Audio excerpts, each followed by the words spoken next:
बिस्मिल्लाहिर्रहमानिर्रहीम।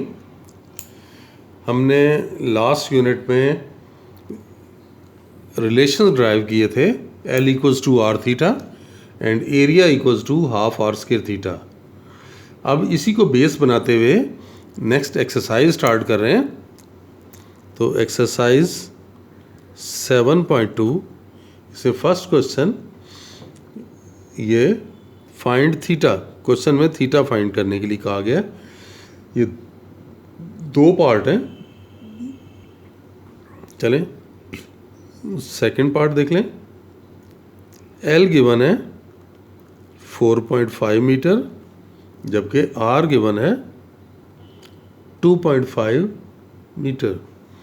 तो थीटा किसके इक्वल है? L over R।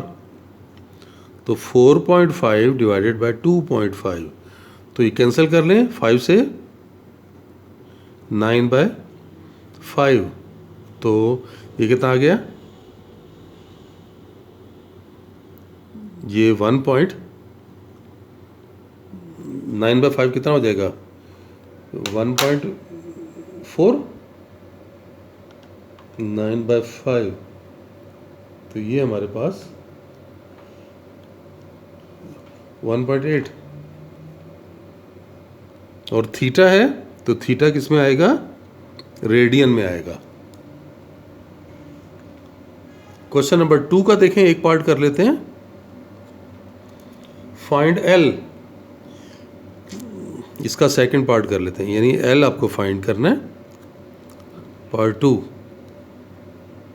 Theta given है 60 डिग्री 30 मिनट्स और R है 15 मिलीमीटर। तो पहला काम तो थीटा को कन्वर्ट करना होगा, क्योंकि थीटा को किस में होना चाहिए? रेडियन में। तो थीटा को आप पहले तो डेसिमल में कन्वर्ट करें।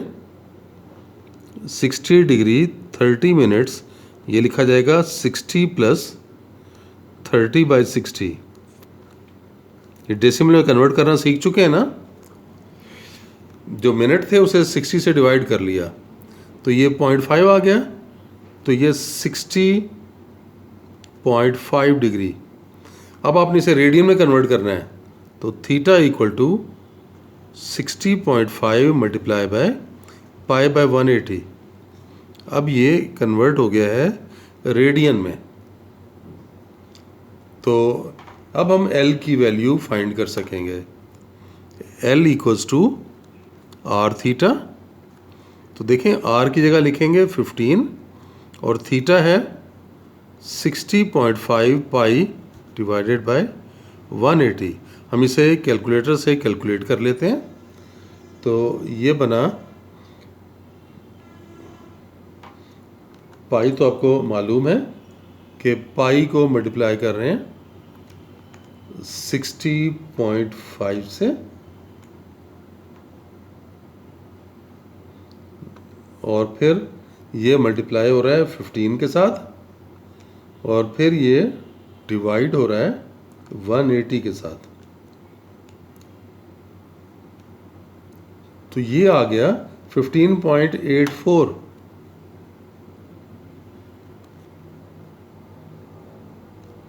और ये किस में आएगा?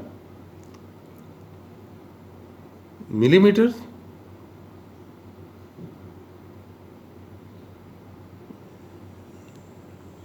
मिलीमीटर्स में, क्योंकि L की वैल्यू, R की वैल्यू क्योंकि मिलीमीटर्स में थी, तो ये भी मिलीमीटर्स में ही होगी। तो ये तकरीबन आर्क लेंथ और ये तकरीबन बराबर आ रहे हैं। नेक्स्ट करते हैं क्वेश्चन नंबर 3। इसमें कह रहा है फाइंड R। इसका भी देखें, मैं सेकंड पार्ट आपको करा देता हूँ, क्योंकि उसमें भी कन्वर्जन है। यानी R हमने फाइंड करना है। L गिवन है 52 सेंटीमीटर्स और थीटा गिवन है 45 डिग्री।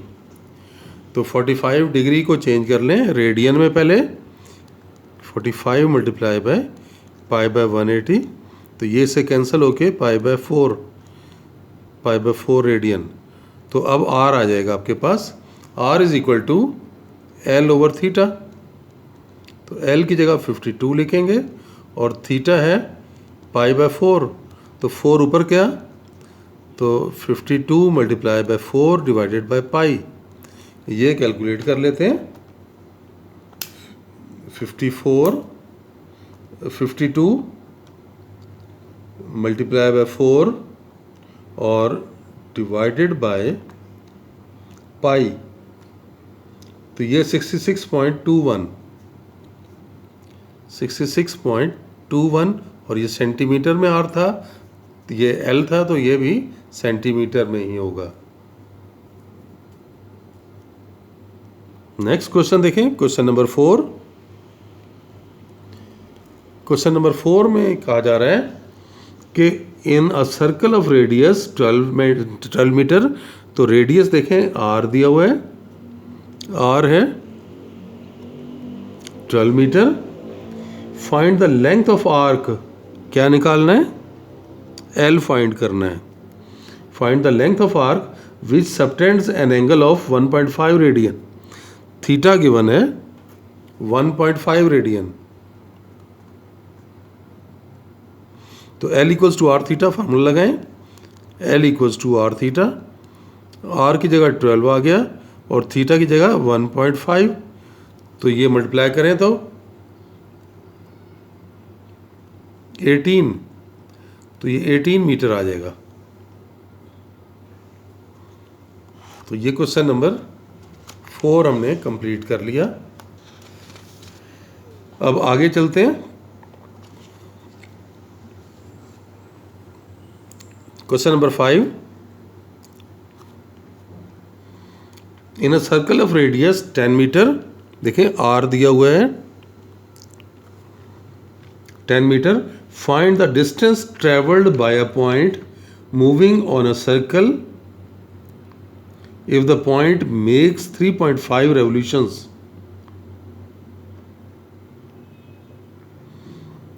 यानी वो क्या कह रहा है कि 3.5 रेवोल्यूशंस वो जो है वो बना रहा है, यानी थीटा जो है वो 3.5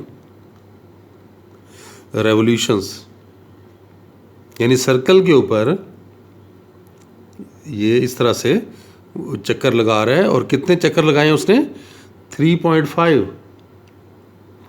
तो इसको आप एक चक्कर में कितना रेडियस देखें ना, ये मैं आपको बता देता हूँ।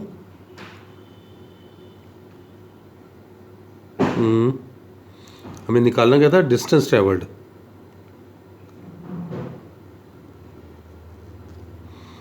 ये देखें ये 10 है, तो ये एक चक्कर में कितना फासला तय होता है, 2 पाई आर होता है ना। तो यहाँ पर आप यहाँ पे इसे कैसे करेंगे कि सरकमफ्रेंस उसका है, circumference is 2 pi r, 2 pi into 10 that is 20 pi। यानी अगर वो एक चक्कर लगाएगा तो 20 पाई का डिस्टेंस कवर करेगा। तो कितने चक्कर लगाए जा रहे हैं, 3.5 रेवोल्यूशंस। तो इसको देख लें,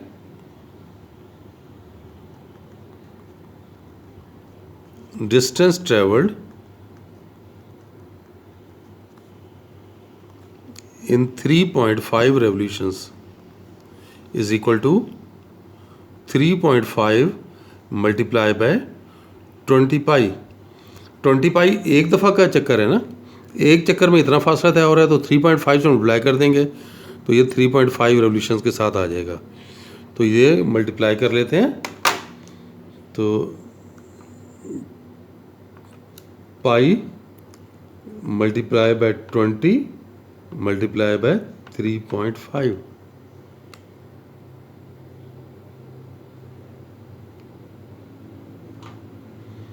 तो ये आ रहा है 219.9 मीटर्स। यानी इतना वो डिस्टेंस जो है वो कवर कर लेगा। Next question, question number 6। Question 6 में कह रहा है कि what is the circular major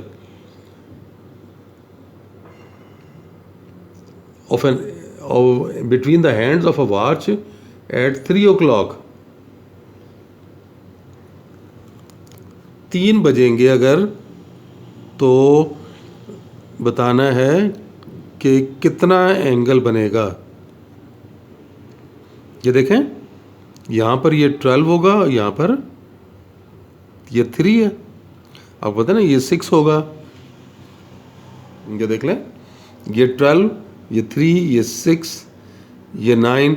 तो कह रहा है 3 जब बजेंगे, 3 बजेंगे तो एक सुई इधर होगी और एक इधर होगी ना, ऐसे है ना। तो ये एंगल पूछ रहा है। तो ये कितने पार्ट्स हैं, ये देखें, इस तरह के कितने पार्ट्स हैं, ये 12 हिस्से हैं ना।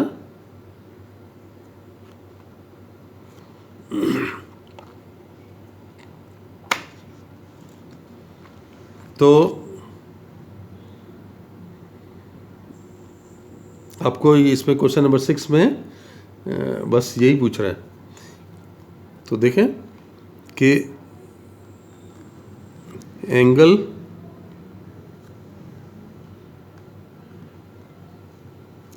subtended by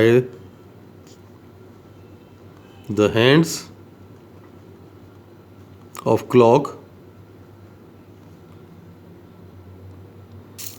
at 3 o'clock is equal to, ये कितना हिस्सा है,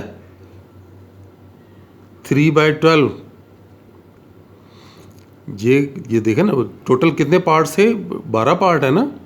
तो 3/12 हिस्सा हुआ, 3/12 पार्ट हुआ, और टोटल एंगल का 3/12 हुआ ना। तो टोटल एंगल तो 2 पाई है, पूरे सर्कल का एंगल 2 पाई। तो 2 पाई का 3/12 पार्ट, तो ये 6/2 यानी 5/2। तो 5/2 रेडियन का एंगल जो है वो बनेगा। और अगर हम डिग्री की फॉर्म में करें तो π/2 को आप क्या लिख सकते हैं, 180/2 यानी 90 डिग्री का एंगल।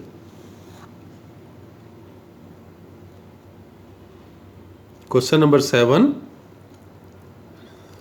अब क्वेश्चन 7 में देखें, what is the length of arc APB। अब बहुत आसान सवाल है ये देखें,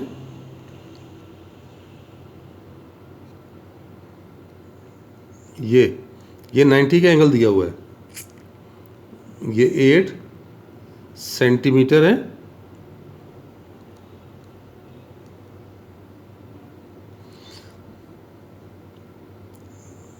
तो क्वेश्चन नंबर 7 में लेंथ ऑफ आर्क APB ये निकालना है, L डिफाइंड करना है।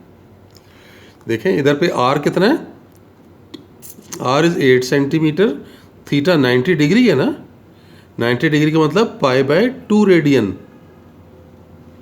π/2 कैसे बना, ये देखें, 90 मल्टीप्लाई बाय π/180, तो ये बनेगा π/2। इस तरह से बना है ये।